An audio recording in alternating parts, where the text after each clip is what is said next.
Hi everyone, welcome back on CUET PG Adda. आप सभी का स्वागत है जितने भी स्टूडेंट्स ने अपीयर किया है सीयूटी पीजी 2026 जुअलॉजी के अंदर।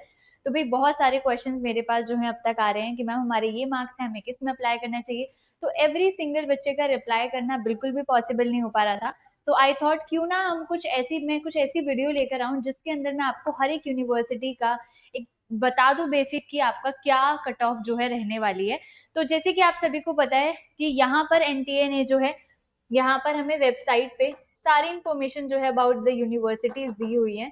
ठीक है, तो सीयूटी पीजी एनटीए पे अगर हम जाएंगे तो आपको यूनिवर्सिटी लिस्ट के अंदर सारी यूनिवर्सिटीज यहाँ पर अवेलेबल है जो भी आपको यहाँ पर दिखाई दे रही है। ठीक है, अब मैं आपको एक बेसिक सा इन्फो बता देती हूँ कि भाई आपको किस तरीके से अपनी यूनिवर्सिटी का सिलेक्शन करना है, बिकॉज काउंसलिंग बहुत जल्दी स्टार्ट होने वाली है।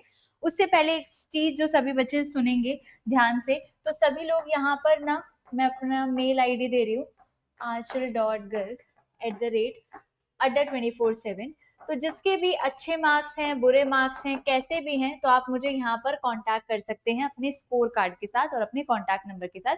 मैं आपको सारी चीजें यहाँ पर बता दूंगी जो भी इन्फॉर्मेशन होगी। लेकिन मोर प्रोबेबली हर एक बच्चे का रिप्लाई करना इजी नहीं होता, तो मैं इसलिए सबके स्कोर कार्ड देख के उन्हें टाइमली जो है रिप्लाई करने की कोशिश कर रही हूँ। मैक्सिमम बच्चों पे रिप्लाई जा भी चुका है, कुछ पे रह भी चुका है। तो इसलिए सभी लोग मुझे यहाँ पर रीच आउट कर ले for the free personal guidance के लिए। बाकी वीडियो के थ्रू मैं आपको बता ही दूंगी। देखो, बहुत सिंपल सी चीज है। कुछ बच्चे ऐसे हैं जिनके बहुत अच्छे मार्क्स हैं, कुछ है जिनके एवरेज हैं, और फिर वो बच्चे आते हैं जिनके बिल्कुल ही आप बोलो 50-60 नंबर है। ठीक है, तो हर एक कैटेगरी वाइज मैं आपको बताने वाली हूँ कि भाई कितने मार्क्स वाले कहाँ पर अप्लाई करना चाहिए। देखो, आपके पास ऑप्शन कौन से, सेंट्रल, स्टेट, गवर्नमेंट इंस्टीट्यूशन या फिर डीम्ड और प्राइवेट यूनिवर्सिटी। जिनके भी मार्क्स ना बिल्कुल ही ऐसे हैं कि 60-70 से बिल्कुल नीचे हैं, मतलब 20-30-40-50-60 जितने भी इन बच्चों के हैं, और अगर वो जनरल, ईडब्ल्यूएस, ओबीसी ऐसी कैटेगरी में है जिनकी कट ऑफ कहीं पर भी इतनी कम नहीं जाने वाली, एक बार को हम एससी एसटी की मान सकते हैं पर इनकी बिल्कुल भी नहीं मान सकते, तो आप क्या कर सकते हो, रिस्क मत लो, डीम्ड और प्राइवेट यूनिवर्सिटी में जाके अप्लाई कर दो। यहाँ पर आपको जैसे कि एमिटी यूनिवर्सिटी है, शारदा है, ऐसी बहुत सारी प्राइवेट और डीम्ड यूनिवर्सिटी मिल जाएंगी, और वो आपके स्कोर को बिल्कुल भी नहीं देखती है। वो आपको एडमिशन दे देती है, चाहे आपके ज्यादा हो, कम हो, 20-30 हो, इन्हें मैटर नहीं करता, ये आपको आराम से एडमिशन दे देगी। अब वो आप पे बात है कि क्या आप उस प्राइवेट यूनिवर्सिटी की फीस को अफोर्ड कर पा रहे हो, क्या आपको वहां से मास्टर्स करना चलेगा या नहीं चलेगा। क्योंकि देखो, कहने को एमिटी यूनिवर्सिटी भले ही प्राइवेट में है लेकिन उसकी रैंकिंग जो है एनआईआरएफ में काफी अच्छी है। इफ यू कैन अफोर्ड, आप बिल्कुल वहां पे जो है अप्लाई कर सकते हो।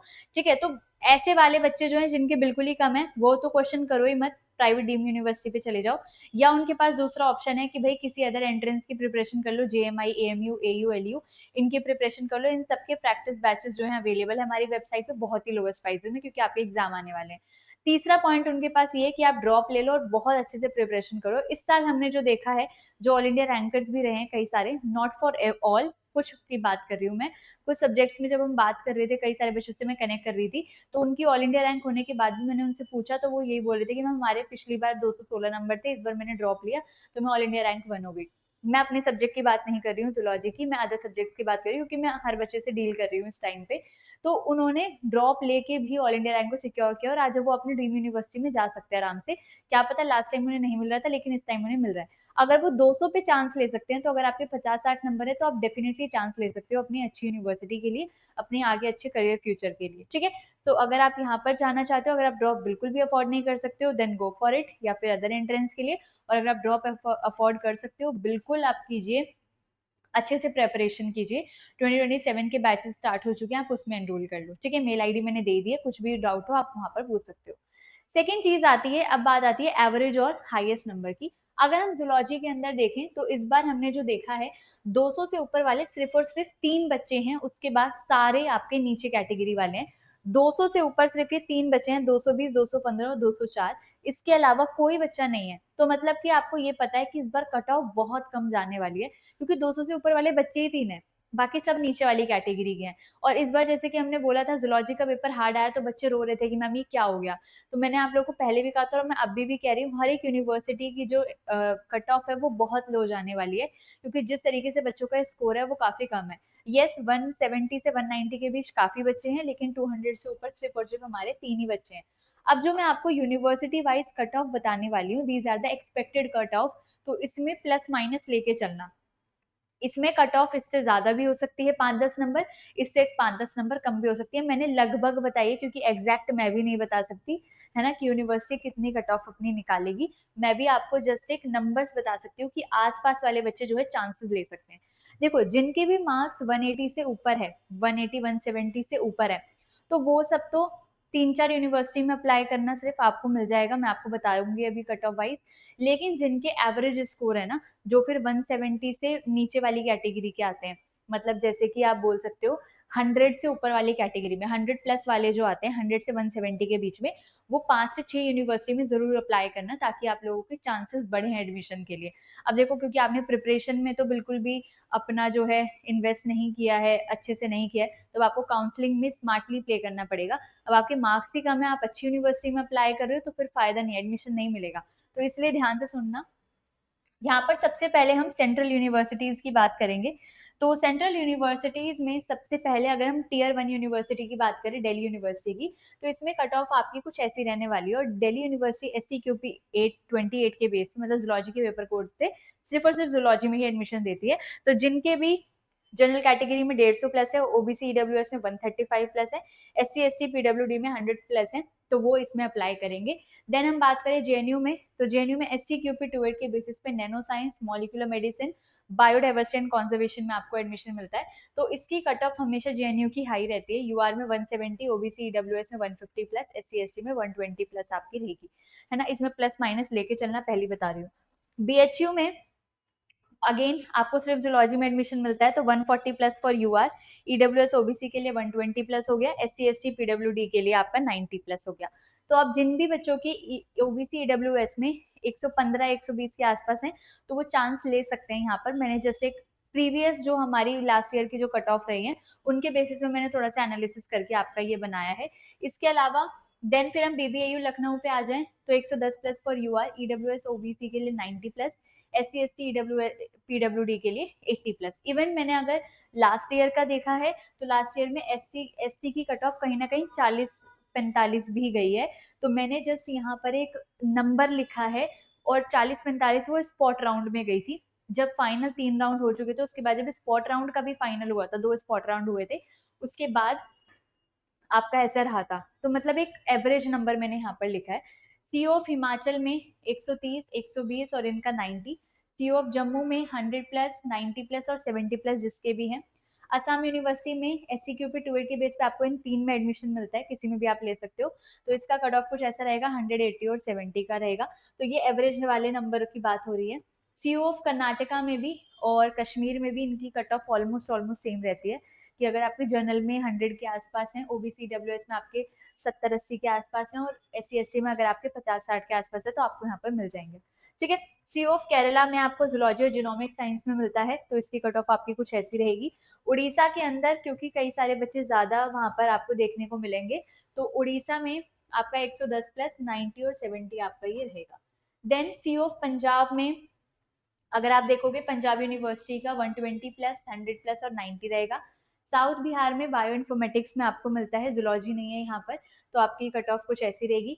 हरि किशन गौर, गुरु घासीदास, इंदिरा गांधी, ये सब वो हैं जहां पर आपके किसी भी कैटेगरी हो, चाहे आप जर्नल हो, ओबीसी, ईडब्ल्यूएस, एससी एसटी, कुछ भी हो, 70-80 अगर आपके नंबर हैं, तो आप यहाँ पर अप्लाई कर सकते हो। इवन महात्मा गांधी सिक्किम यूनिवर्सिटी मणिपुर, इन सब में आप 70 प्लस में कर सकते हो, 60-70 प्लस आपके किसी भी कैटेगरी में तो मिल जाएगा आराम से।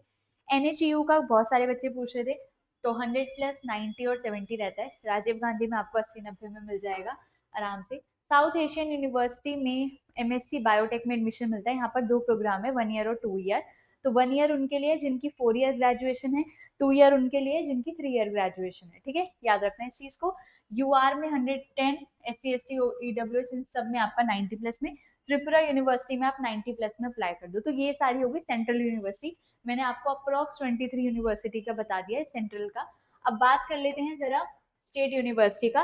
तो स्टेट यूनिवर्सिटी में यहाँ पर आप लिस्ट पे आ जाओ स्टेट यूनिवर्सिटी की, तो बहुत सारी लिस्ट है। ये आपको जितनी भी दिख रही है ना, ये सारी आपकी स्टेट यूनिवर्सिटी की लिस्ट है। अब इसके अंदर मैं अगर आपको एक चीज बता दूं, तो यूनिवर्सिटी जो स्टेट वाली है, इसके अंदर जो आपकी बी आर अम्बेडकर यूनिवर्सिटी जो दिल्ली वाली है, उसमें आपका 110 120 के आसपास रहता है ना। बाकी जिन भी बच्चों के जो मार्क्स हैं वो 90 से 100 प्लस हैं, है ना, 90 से 100 प्लस है, या फिर आप बोल सकते हो 80 से 90 प्लस जिनके भी हैं वो स्टेट यूनिवर्सिटी में अप्लाई कर सकते हैं। अब स्टेट यूनिवर्सिटी आप कैसे चूज करोगे? देखो ऐसा है, सेंट्रल यूनिवर्सिटी में अगर आपको आपके मार्क्स के बेसिस पे एडमिशन नहीं मिल रहा है, तो आप जिस भी स्टेट में रह रहे हो उस स्टेट की जो भी स्टेट यूनिवर्सिटी है ना, तो आप उसमें अप्लाई कर दो। जैसे कि फॉर एग्जाम्पल स्टेट यूनिवर्सिटी पे चलो, जैसे कि ये है आपकी अरुणाचल प्रदेश की स्टेट यूनिवर्सिटी। अगर आप अरुणाचल प्रदेश में रह रहे हो, ऑलरेडी आपको सेंट्रल मिल नहीं रही है, आपको अप्लाई स्टेट में ही करना है, तो किसी दूसरे स्टेट में क्यों जाना है? फिर जो आपकी स्टेट में यूनिवर्सिटी आप उसमें अप्लाई कर दो। एडमिशन आपको फिर भी उतने ही मार्क्स में मिलना है, फिर भी उतने में मिल रहा है, तो दूसरी जगह रह के आपको अपने पैसे क्यों बर्बाद करने हैं? आप उसी में रहो, है ना। जैसे कि ये आपकी डीटीयू है, दिल्ली टेक्नोलॉजी यूनिवर्सिटी, बहुत अच्छी यूनिवर्सिटी है, लेकिन जूलॉजी के पेपर कोड से एडमिशन नहीं देती। आई थिंक ये लाइफ साइंसेज के बेसिस पे ही सिर्फ बायोटेक्नोलॉजी में देती है। लाइफ साइंसेज, बॉटनी, इन सबकी वीडियोस भी मैं आपके लिए बहुत जल्दी लेकर आऊंगी। तो यहाँ पर जितनी भी यूनिवर्सिटी लिखी है ना, APJ Abdul Kalam technical, AKTU जो आपकी लखनऊ की है, तो आप जिस भी स्टेट में रहते हो ना, फिर आप उसमें ट्राई करना, ठीक है। अब जैसे कि ये बी आर अम्बेडकर यूनिवर्सिटी है ना, जो दिल्ली वाली, इसकी अराउंड 110 120 के आसपास रहती है, और इस बार क्योंकि कट ऑफ कम है तो मैं एक्सपेक्ट कर रही हूँ कि 100 प्लस इसकी रहेगी, तो इजीली आपको मिल जाएगा। तो ये जो मैंने आपको एक रेंज बताई है ना 80-90 प्लस, तो ये मैंने ओवरऑल बताई है, ठीक है। तो अब आप इसमें क्या कर सकते हो, जिस स्टेट में आप हो उस स्टेट की स्टेट यूनिवर्सिटी देखना, और उसके एक बार कट ऑफ को देख लेना, आपको इजीली मिल जाएगा स्टेट यूनिवर्सिटी में। लेकिन सेंट्रल में जिसमें सबसे ज्यादा प्रॉब्लम आती है, उसकी मैंने आपको सारी इन्फॉर्मेशन यहाँ पर दे दी है। एंड आई होप बच्चों कि आप इन छोटे छोटे एफर्ट्स को बहुत ध्यान से सुनोगे, समझोगे, क्योंकि ये जो एफर्ट्स है ना, वो एक दिन के एफर्ट्स नहीं होते, क्योंकि काफी सारी कट ऑफ का एनालिसिस करके आपको पूरा बताना पड़ता है। क्योंकि मैं काफी टाइम से सोच रही थी कि सारे बच्चों तक कैसे उन्हें आंसर करूँ, तो यही एक वे है, वो है वीडियो, जिससे मैंने आपको प्रॉपर बता दिया है। फिर भी मैंने पर्सनल गाइडेंस के लिए आपको बता दिया है। यहाँ पर आप मुझे अपना स्कोर कार्ड मेल कर सकते हैं। एंड सेकेंड थिंग, मैंने आपको बताया था अदर एंट्रेंस के लिए 2027 के लिए सबके बैचेस अवेलेबल हैं, आप उसमें ज्वाइन कर सकते हो। ये कूपन कोड है एन लाइफ, जिसको आपको अप्लाई जरूर जरूर करना है। इसको अप्लाई करने से आपको एक्स्ट्रा डिस्काउंट मिल जाएगा। सेकेंड थिंग, आपको कोई भी मेंटोरशिप अगर मुझसे चाहिए, कोई भी आपको कोई भी डाउट है related to your preparation, counselling, anything, आप मुझे इस मेल आईडी पे मुझसे रीच आउट कर सकते हो। बस एक चीज है, अपना कॉन्टैक्ट नंबर हर क्वेरी के साथ, चाहे आपका 2027 के लिए अदर एंट्रेंस के लिए या काउंसलिंग के लिए, जो भी आपका है उसमें कॉन्टैक्ट नंबर जरूर मेंशन करना, बिकॉज विदाउट कॉन्टैक्ट नंबर मैं आपसे कॉन्टैक्ट नहीं कर पाऊंगी, क्योंकि मेल मिस हो जाते हैं, कॉन्टैक्ट में मैं डायरेक्टली आपसे बात कर सकती हूँ, ठीक है। सो आप सभी ऐसी ही वीडियो के लिए, लाइफ साइंस एंड बॉटनी के लिए भी फटाफट से चैनल को सब्सक्राइब कर लेना, और वीडियो को लाइक करना, कॉमेंट में बताना आपको कैसी लगी, और इसके अलावा अगर आपका कोई भी क्वेरी है तो उसको भी जरूर बता के जाना। All the best.